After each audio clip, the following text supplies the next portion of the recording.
Ah, uh, hahagilapin natin si Alin Tutan. At of course, ito na naman tayo para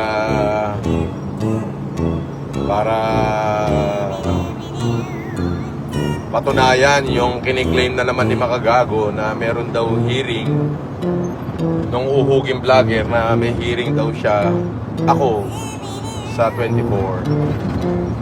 Ay wag ko kayo magpapaniwala ron. Oo. You know, ay malaking kalokohan niya. Magsasayang lang kayo ng resources. Yung resources nyo, tipirin nyo na lang at ipambili ng kung ano man. O kaya naman, kung talagang marami kayo resources, bakit di kayo bumili ng bigas? Ipamigay nyo dyan sa kapitbahay nyo na nahihirapan. Di sa ganung bagay, nakagawa pa kayo na mabuti. Di ba? At saka tignan nyo mabuti yung iniidolo nyo.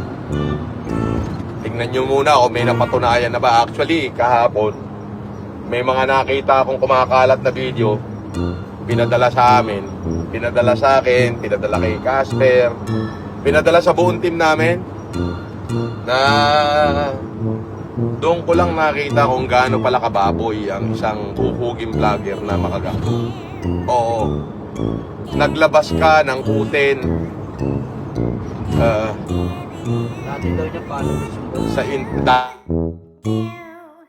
baya. Naglabas ka ng utin sa internet. Hindi mo ba alam na pati bata nakakapanood niyan? Di ba? Okay lang sana yung bunganga, pero physical, lumalabas yung tunay mong pagkadorobo. Oo. Hindi ko alam kung ikaw ang may sakit sa utak o ano ba, di ba? Nagfi-feeling kang na strong, nagpe-pretend kang malinis, nagpe-pretend kang righteous, pero contradict dun sa mga ginagawa mo. Walang repentant, Makagago. Wala. Paanong nagko-contradict? Unang-una, bastos ang bunganga mo, bastos ang pagkatao mo, balasubas ang bunganga mo. Bunganga pa lang yun, ha? Pangatlo, masasabi ko ikaw ang hari ng mga dorobo. Oo. Bakit? Nag-endorso ka ng peking abogado, nag-endorso ka ng peking law firm para baka budol ng Pilipino. Ano pa? Nasa paligid mo, self-confessed scammer, swindler,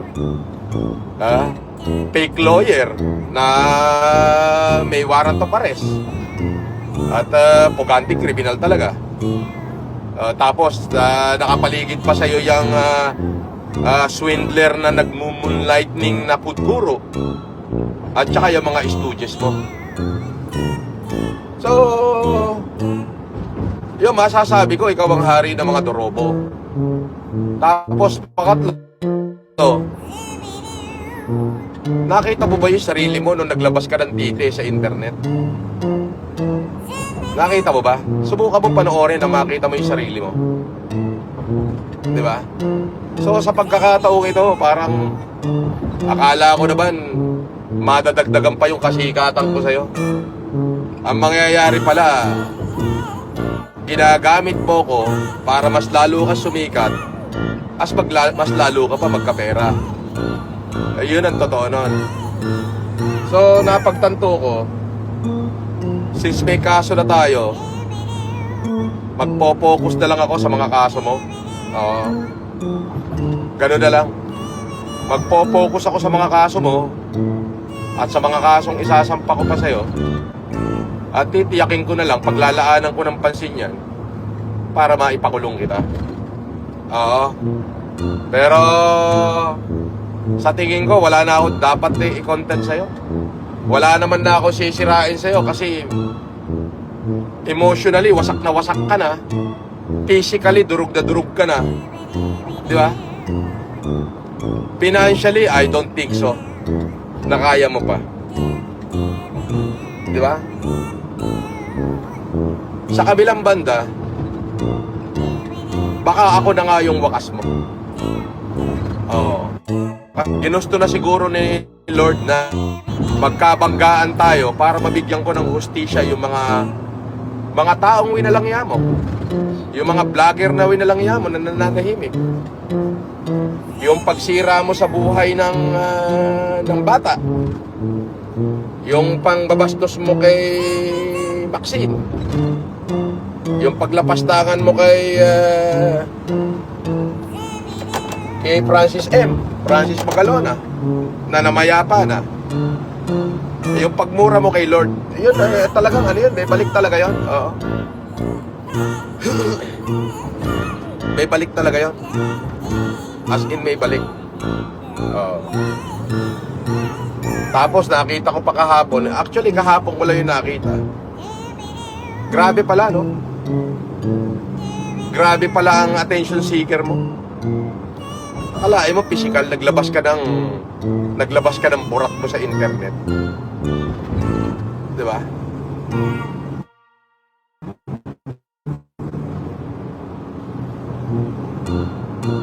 Di ba? So, tapos eto pa, yung nagmo-moonlightning na pudguro. Oo. Yung nagmo-moonlightning na pudguro ay isa pala itong bayot. Oo. Nagpe-pretend na guro. Ang totoo pala nito, tagapunas lang pala siya ng puwet. Hindi ko naman nilalahat. Oo, ang trabaho ng caregiver, marangal yan. Pero yung caregiver ka na, tapos nagmo-moonlightning ka pa as food guru para makapanira ng tao, abay, masira ang pagbumuka mo noon. Oo. Nagpe-pretend kang lalaki, bayot ka pala. Parang apakahirap noon. Di ba? Pero mo, nagpe-pretend kang lalaki. May pasimpatiko ka pa, romantiko ka pang nalalaman, bayot ka pala. Di ba?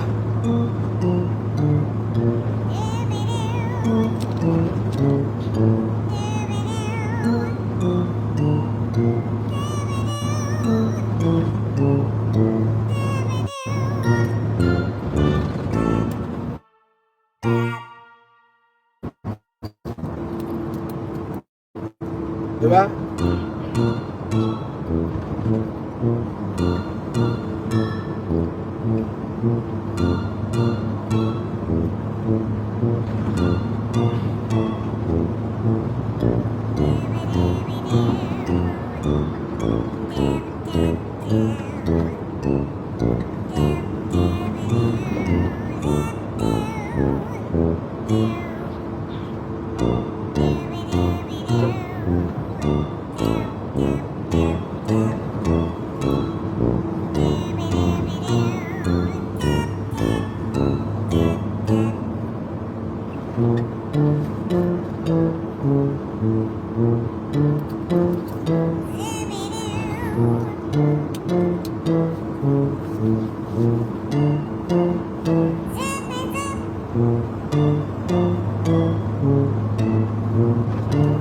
So, Ali Susan,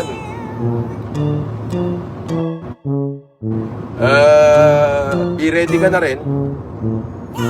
At nga pala,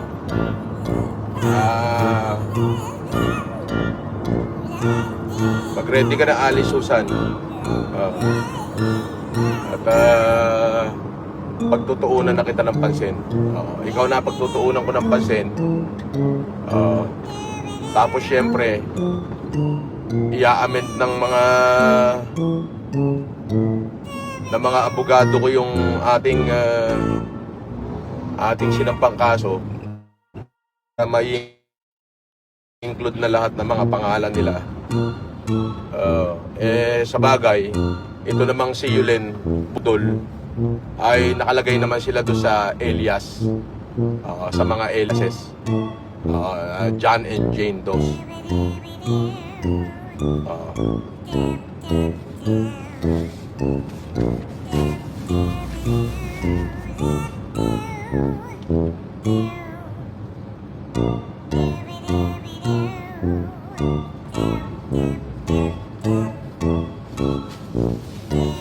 Syempre, shout out sa mga kapackshit natin dyan, ha. Mabuhay kayong lahat.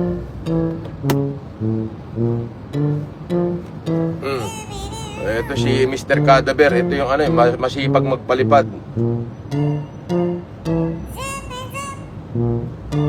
Norms, punching bag ka kay Nico Davids. Ganun ba? O yan, ha, baka sabihin mo, Cadaver, di ko binabasa yung comment mo, ha. Alam mo, sayang yung 50 mo. Ilagay mo nila yung tunay mong pangalan dyan, ma-shoutout pa kita, papasalamatan pa kita. Diba? Alam mo, hindi na uubra yung Laong, Norman, hindi na ubra, FLM, hindi na ubra yan. Kahit sabihin mo, Barabas pa yung pangalan ko, tanggap ako ng tao. Tinanggap ako ng tao, hindi dahil sa palang ko, hindi dahil sa pagtulong ko sa kanila. Kaya hindi ko maipagawa tong mukha na to kasi sikat na sikat tong mukha na to. Pogi. Di ba? So, ngayong umaga, ayun lang, sinabi ko lang sa mga kahombre ni Makagago na huwag na kayo magsayang ng oras. Oo. At dapat halatang nuknukan ng kasinungalingan niyang inyong idolo. Siguro natatakot na baka lumutang ako. Siya lang ang may hearing, dahil manunumpa siya ng kanyang affidavit. Mr. Cadaver, shoutout uli. Pero imo pa 50-50 ka dyan. Marami ako niyan, Norms. Waiting kami, magbago ka. Anong pagbababa ang gusto mong gawin ko? Yun ang tinatanong ko. Sabi niya, Jerome, shout out ST Engineering Boys dito sa Singapore. O shout out ST Engineering Boys dyan sa Singapore. Anong pagbabago ba gusto mo? Gusto mo ba maging maramot ako? Diba? Gusto mo ba na instead na nag-iisip ako ng tama para sa kababayan ko, mag-isip ako ng mali para sa kanila? Diba? Anong pagbabago ba gusto mong gawin ko, Cadaver? Sabihin mo. Baka madala natin yan sa masarap na pulutan at saka konting inuman. Diba? Anong pagbabago ba ang gusto mo? Diba? Nangi-scam. Baka yan ang gusto mo sabihin baguhin ko. Aba, sino ba ang in-scam ko sa mga panahon na to na nakalaya, mula nung nakalaya ako? Sige nga. Mula nung nag-social media ako, sige, sino bang in-scam ko rito sa social media? Isip ka mabuti. Ako ba, ay nakita mo ba ako na naglabas man lang ng titi ko o personal kong ari sa internet? Anong pagbabago ba gusto mong gawin ko?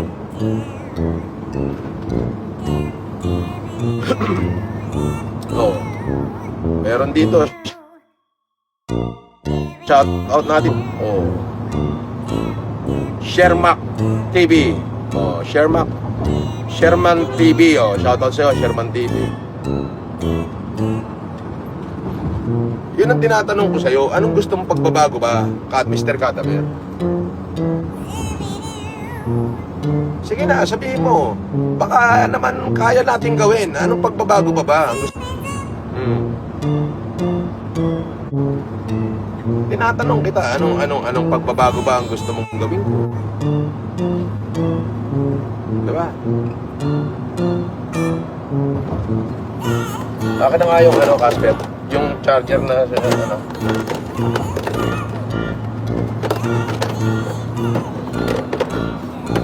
Meron bang dyan, power bank dyan? You are not Marcos! Scammer! Ako ay ex-convict, convicted criminal at scammer.